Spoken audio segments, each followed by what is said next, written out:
ಬೇರೆಯವ್ರ ಮಕ್ಕಳು ಚೆನ್ನಾಗಿ ಓದ್ತಾರೆ, ಅವನದೇನೋ ಟ್ಯಾಲೆಂಟ್ ಇದೆ, ಅವನು ಹಂಗಾಗ್ಬಿಟ್ಟಿದ್ದಾರೆ, ನೀನು ಆಗಿಲ್ಲ, ಅದು ಇದು ಹೇಳ್ತಾನೆ ಇರ್ತೇವೆ.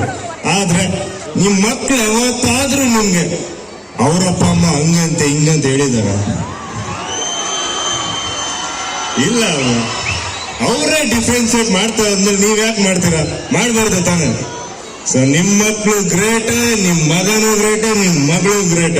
ಸೊ ನೀವ್ ಅದನ್ನ ಅವ್ರಿಗೆ ತುಂಬಿದ್ರೆ ನಿಮ್ ಗ್ರೇಟ್ ಅಂತ ಅವ್ರು ಗ್ರೇಟ್ ಆಗೇ ಆಗ್ತಾರೆ.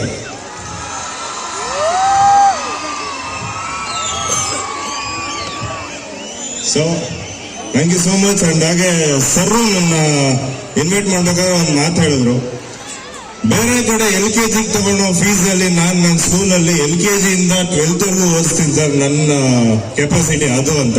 ಸೊ ತುಂಬಾನೇ ಖುಷಿ ಆಯ್ತು ಸರ್. ನಿಮ್ಮ ಈ 25 years ಲೆಗಸಿ ಇನ್ನ 100 years ಆಗ್ಲಿ, ಹಂಗಾಗ್ಲಿ ಅಂತ ನಾನು ದೇವರಲ್ಲಿ ಕೇಳ್ಕೊತೀನಿ.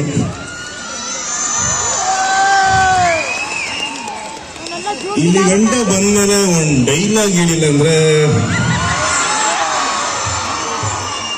ಬೇಕಾ?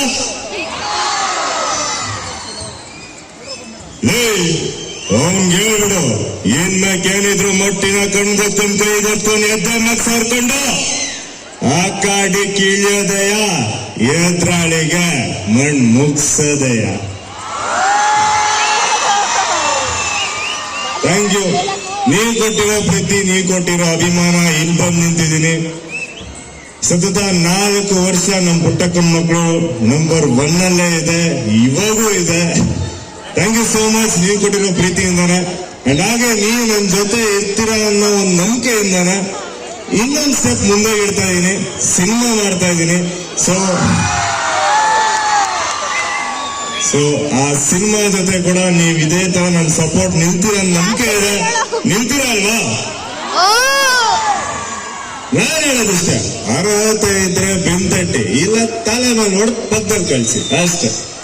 Thank you so much. Love you all. ಎಲ್ಲರೂ ಒಂದ್ಸರಿ ನೀವು ಬರೋದಂಗೆ. Thank you.